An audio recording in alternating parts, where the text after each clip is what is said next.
Senhores, bem-vindos a mais um encontro de Direito Penal. Eu sou o professor Diogo Eluan e hoje nós vamos dar continuidade ao nosso estudo da dosimetria da pena e vamos fechar esse ciclo. Nós já estudamos esse tema em algumas aulas, se eu não me engano, foram 4 encontros para tratar sobre esse tema, um tema um pouco longo, e agora nós vamos finalizar esse tema aqui com o estudo das causas de aumento e de diminuição.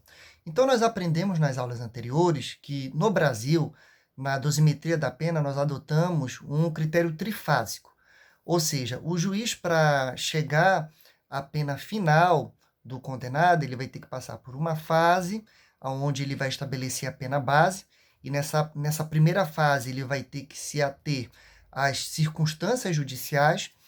Depois nós vamos ter uma segunda fase, onde o juiz vai encontrar a chamada pena intermediária, onde ele vai fazer a aplicação das agravantes e das atenuantes. E, por último, nós vamos ter a terceira fase, que é o nosso encontro de hoje, as causas de aumento e de diminuição de pena. Em relação à primeira e à segunda fase, como eu já tinha dito anteriormente, o juiz ele não pode ultrapassar ao máximo previsto ali no tipo penal e nem aplicar a pena abaixo do mínimo. Então, ele obrigatoriamente ele vai ter que ficar restrito a esses patamares, ao máximo da pena e ao mínimo da pena estabelecido. Isso já não ocorre na terceira fase, porque nas causas de aumento e de diminuição, o juiz ele pode ultrapassar o máximo da pena e ele pode diminuir abaixo do mínimo. Então, esses limites que existem na primeira e na segunda fase não se aplicam aqui nas causas de diminuição. Então, vamos conversar agora um pouco sobre as causas de aumento e de diminuição. Aonde que elas se encontram? Elas se encontram na parte especial do Código Penal e na parte geral do Código Penal e na parte especial, assim como na legislação extravagante, na legislação especial.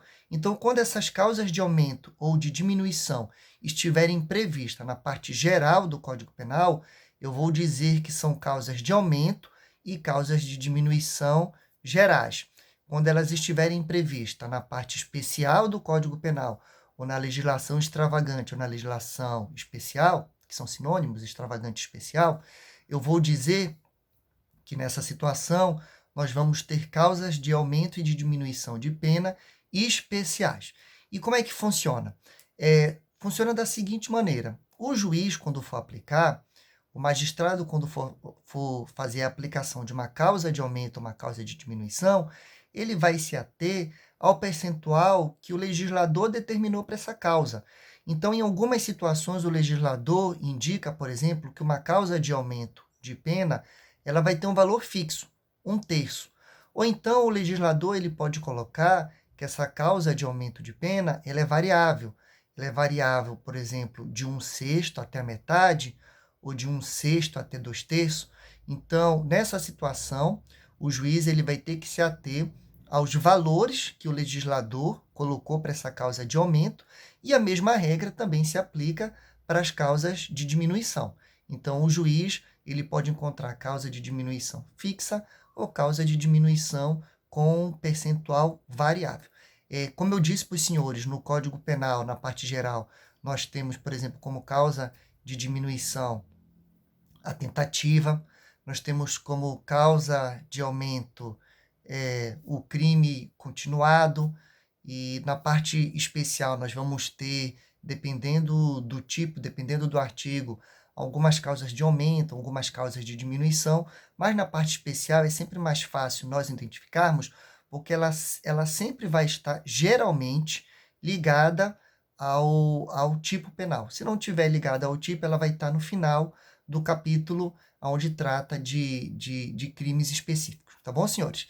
Então, com essas primeiras lições, nós iremos agora dar uma olhadinha no artigo 68, no parágrafo único, porque lá nós encontramos uma regra a respeito do concurso entre causas de aumento e causas de diminuição.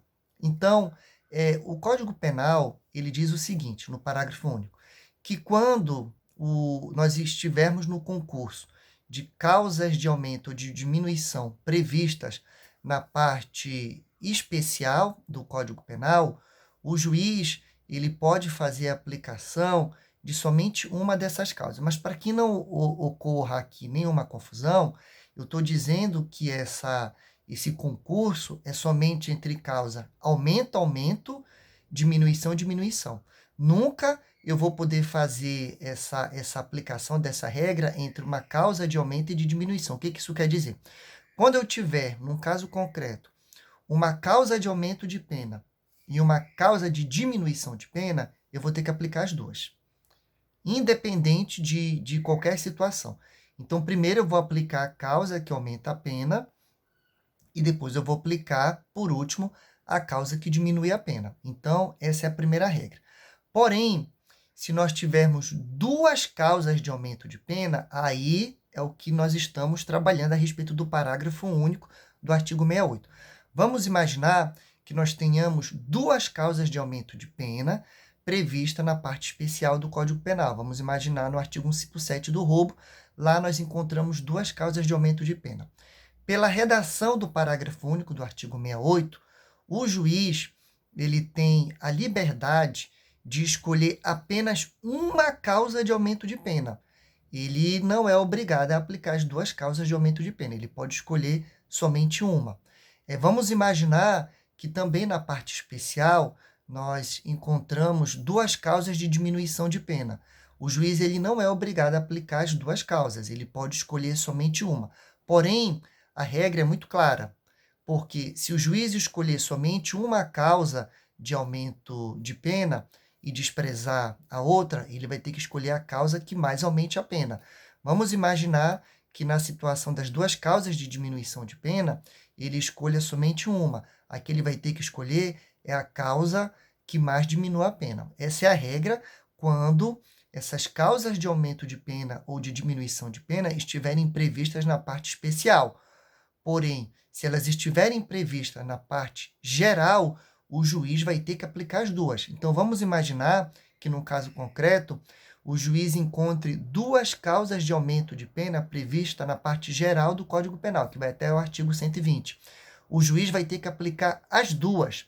Ou então, vamos imaginar que o juiz encontre duas causas de diminuição de pena prevista na parte geral do Código Penal. O juiz vai ter que aplicar as duas. O mesmo raciocínio se aplica se nós estivermos diante de uma situação de uma causa de aumento prevista na parte geral do Código Penal e uma causa de aumento de pena prevista na parte especial do Código Penal. Nessa situação, eu vou ter que aplicar as duas. E como é que eu faço para aplicar quando eu tenho, por exemplo, duas causas de aumento de pena prevista na parte geral do Código Penal? Nessa situação, eu vou estar trabalhando com os chamados juros sobre os juros.